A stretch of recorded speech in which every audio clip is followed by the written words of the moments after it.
tudo bem? Eu sou a Ricaele, ou me chame de Ellie, simplesmente. E bem-vinda ao meu canal de literatura. E hoje é um vídeo diferente, porque nos outros vídeos, que apesar de serem poucos, né, eu trouxe livros com a temática nacional clássica. Então, dessa vez, eu vim trazer um livro internacional contemporâneo. Eu gostei muito, sinceramente, e me pegou muito, me prendeu muito, na verdade. E eu simplesmente amei o livro, que é esse aqui, ó, da Taylor Jenkins Reid. Não sei falar o nome dela, mas o nome do livro é Amores Verdadeiros. Esse livro da Taylor Jenkins Reid foi, acho que, o segundo livro que eu li dela. O primeiro foi esse aqui. E eu também tenho um outro livro da Taylor, que é esse aqui, Daisy Jones and the Six.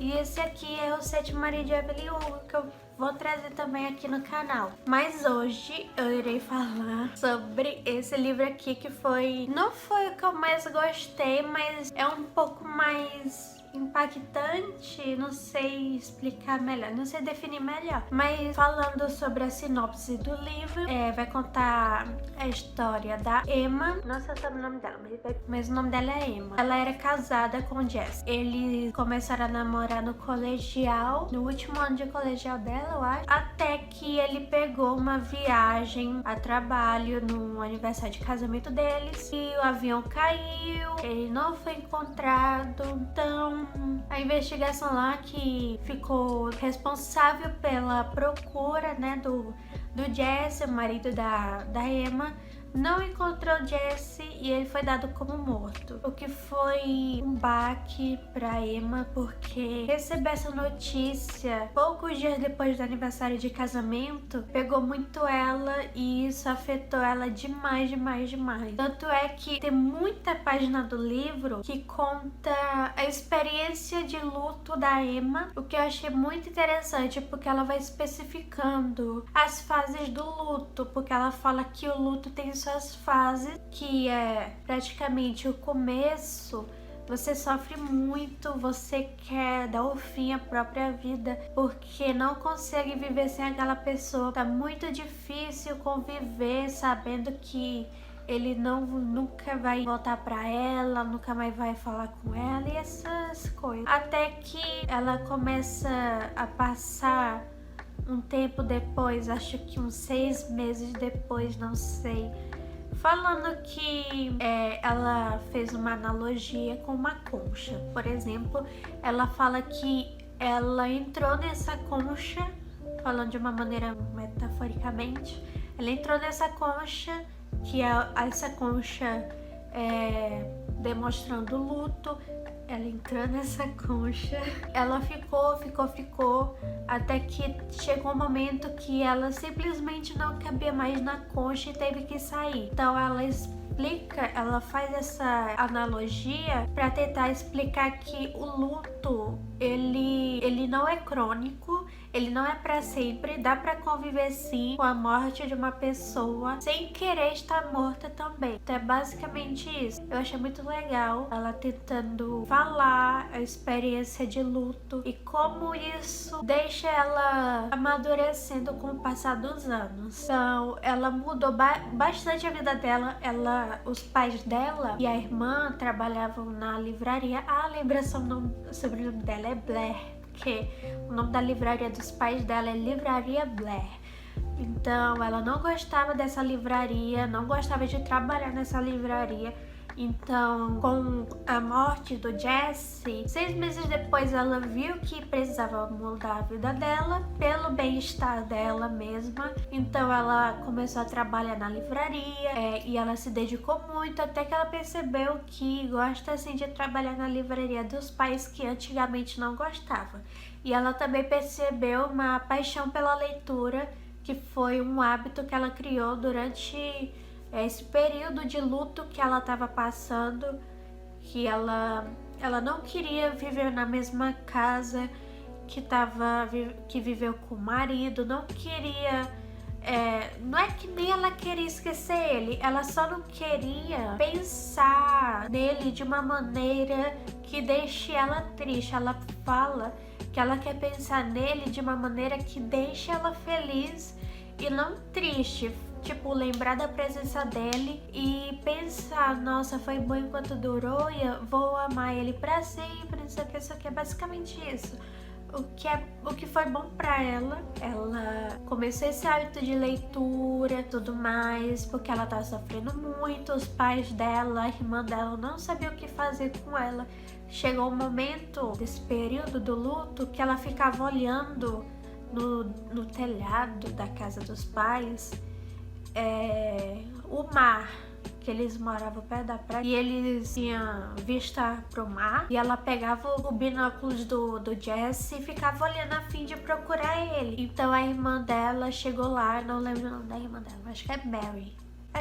Então a Mary, né, eu acho que é a Mary, chegou no telhado e viu a irmã usando binóculos, e ela teve que ser muito dura com a Jessie, falando que infelizmente pode ser difícil aceitar, mas Jessie sim morreu. E é isso, o jeito é conviver com isso, porque se negar não vai adiantar de nada. Então ela percebeu isso um tempo depois e ela agradeceu a irmã.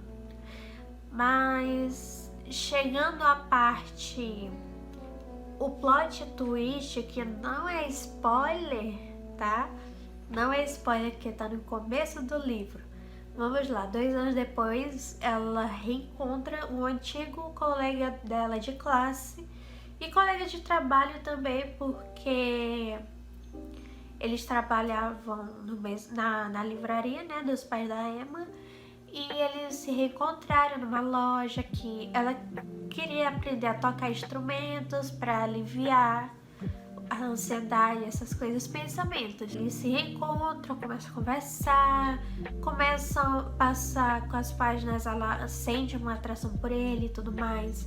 E ele sempre sentiu uma atração por ela, então eles começaram a entrar meio que num relacionamento que tava meio complicado de se entender no início, porque ela pensava que nunca mais ia se apaixonar por alguém tanto quanto se apaixonou pelo Jesse. Então ela, para se aliviar da culpa que ela estava tendo, ela escreveu uma carta e falando como se Jesse fosse ler, mas ela sabia que ele nunca leria. Eu acho que dá pra entender onde eu tô querendo chegar. E isso não é spoiler, é só falar. Ela faz uma carta falando que ele foi a pessoa mais importante da vida dela, foi a pessoa que mudou totalmente a perspectiva que ela tinha das coisas e tudo mais. E ela pediu permissão para seguir em frente, porque ela pensou que ele acharia melhor se ela seguisse em frente do que ficar sofrendo pra vida toda por ele, sem se dar o valor que precisava, sem dar importância pra si mesmo. Então ela fez uma carta e tudo mais. Então seguiu em frente, começou a namorar o Sam e tudo mais. Namoro aqui, namoro ali, eles queriam se casar. Tava muito cedo.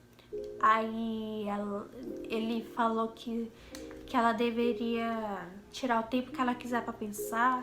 Ele é muito amorzinho, gente. O Sam é muito amorzinho, porque ele simplesmente dava toda a liberdade pra Emma. Ele falou, não me importa de você amar o Jesse ainda. Eu sei que ele foi uma pessoa muito importante pra ti, mas eu também quero que tu saiba que eu também te amo, e eu quero que você me ame assim como eu te amo, mas não precisa esquecer o Jesse, porque eu entendo a importância que ele teve na sua vida. Então ele foi uma pessoa muito paciente com ela. Então ele pediu ele em casamento um tempo de namoro depois, ela aceitou depois de muito pensamento, até que na comemoração do pedido de noivado e tudo mais, ela recebe uma ligação, o hospital, falando que Jesse está assim vivo. Na real foi o Jesse que ligou pra ela, não foi nem o hospital, foi o próprio Jesse, falando, oi meu amor, tô voltando pra casa, não sei o que, eu tô vivo, não sei o que. de boa, falando assim: estou aqui vivo, sim, estou voltando pra casa, é isso, beijo, tchau. E ela ficou, tipo, sem reação. A história do livro é com base numa decisão que ela tem que tomar, de entre ou ficar com o Jesse ou ficar com o Sam, ou também nenhum dos dois. Mas eu não vou dar spoiler nesse vídeo, como eu dei no spoiler de Dom Casmurro, porque o editor falou que não deveria ter dado spoiler. Mas eu dei spoiler, contei a história toda, porque eu achava que era uma história muito óbvia de se saber, visto que as pessoas aprendem a história no colégio. Mas, desculpa, aprendi minha lição. E, portanto, os próximos vídeos de livros assim com uma trama não terão spoiler, tá? Eu vou contar só a sinopse e eu tentei contar como é a história de uma forma breve. Não foi de uma forma breve, mas de uma forma que eu dei a entender o que o livro traz de importante, que é a convivência do luto e também saber qual é o seu amor verdadeiro, sobre o que é amar de verdade, sobre o que é deixar ir, tipo, ela fica em dúvida. Eu fico com o Jesse, com o seu, com nenhum dos dois, fica nessa dúvida. Aí o final do livro eu não vou contar, né? O livro, ele é muito bom. Eu amei muito esse livro. É um livro assim que quem passa pela experiência de luto sabe como a Emma se sente. Tipo, é uma coisa que dói muito, mas que uma hora a pessoa tem que encarar que aquilo realmente aconteceu, a ficha tem que cair, mas que a vida não acabou por conta disso. E eu tô pensando em trazer vídeo de um livro chamado A Morte e o Dia que Vale a Pena Viver, que é sobre a morte. Tem falas de... Tem capítulos falando de luto, mas é um livro que te ensina bastante. Eu vou pensar se eu irei trazer ou não. Um livro muito bom. Então, é isso. Eu vou terminar o vídeo por aqui. Eu espero que você tenha gostado. Eu tentei ser o mais breve possível para o vídeo não ficar tão longo, porque eu tenho um editor muito exigente. Então eu vou terminar o vídeo por aqui e espero vocês no próximo vídeo. Um beijo pra vocês. Tchau!